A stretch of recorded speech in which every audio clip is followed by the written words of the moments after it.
సాక్షి KSR live షోలో అమరావతి దేవతల రాజధాని కాదు వేశ్యల రాజధాని అని చెప్పేసి అయితే ఒక అనలిస్ట్ చెప్పడం జరిగింది. ఒక అమరావతి ప్రాంత మహిళగా ఎలా ఫీల్ అవుతున్నారు? ఈ మాటలు ఎట్లా తీసుకుపోతున్నారు? ఆడవాళ్ళని కించపరిచి మాట్లాడిన ఏ రాష్ట్రంలోనైనా మన భారతదేశంలో మరీ ఆడవాళ్ళని కించపరిచి మాట్లాడితే వాళ్ళకి భూ సమాధులు తప్ప వాళ్ళకి ఏం మిగలదు. కానీ సీతను తీసుకెళ్లిన రావణ బ్రహ్మ ఏమయ్యాడు? నిలువున చచ్చాడు.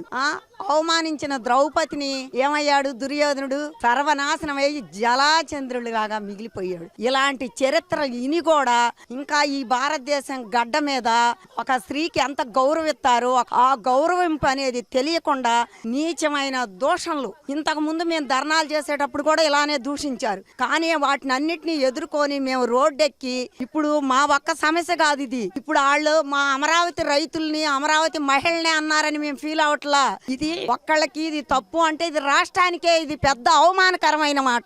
జనాలందరూ కూడా ఒక్కసారి గమనించాలి. ఏమని? మహిళలంటే వాళ్లే కాదు, ఆంధ్రప్రదేశ్ లో మహిళలంటే జనాలందరూ కూడా మహిళలే. మేము ఇన్ని రోజులు ఉద్యమం చేసిన వాళ్ళ భార్యని గాని వాళ్ళ చెల్లిని గాని విమర్శించిన వాళ్ళం కాదు మేము అని మేము గట్టిగా చెప్పగలం. కానీ మా పోరాటమే మేము పోరాడాము గాని ఇతరుల మీద బురద చిమ్మలేదు. అది ఒకటి గుర్తు పెట్టుకొని సాక్షి ఛానల్ అనేది మీరు ఒళ్ళు దగ్గర పెట్టుకుంటే మీకు భవిష్యత్తు కూడా లేదు. అసలు 11 సీట్లకు మీకు దించినా గానీ సిగ్గు శరం ఎరగకుండా అనవసరమైన మాటలన్నీ మాట్లాడుతున్నారు గనక ఇక క్షమించేది లేదు. మేము అలిసిపోయి ఉన్నాము. కళ్ళల్లో నీళ్లు కూడా ఇనికిపోయినాయి. 5 సంవత్సరాలు తిన్నామో తెలియదో రోడ్డెక్కింది దేనికి ఎక్కాం? ఆంధ్రప్రదేశ్ లో ఉన్న ప్రజలు మొత్తం కూడా మనకి రాజధాని లేదని మేము ఎక్కామే గాని ఇవాళ రోత మాటలు పట్టడానికి మేము ఎక్కలేదు. ఇవి ఒకటే చెప్తున్నామయ్యా, వాళ్ళు మాట్లాడుతున్న మాటలు మాకు సూదుల్లాగా గుండెల్లో గుచ్చుకుంటున్నాయి. ఒక నీ తక్కువ ధర్నాలు అప్పుడే అడిగాడు.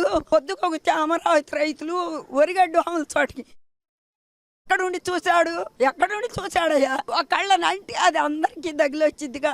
ఏడ్చి కన్నీళ్లు ఇనికిపోయినాయి అమ్మ. ఇప్పుడు కూడా దుర్మార్గమైన మాటలు మాట్లాడుతున్నా వినలేకపోతున్నాం.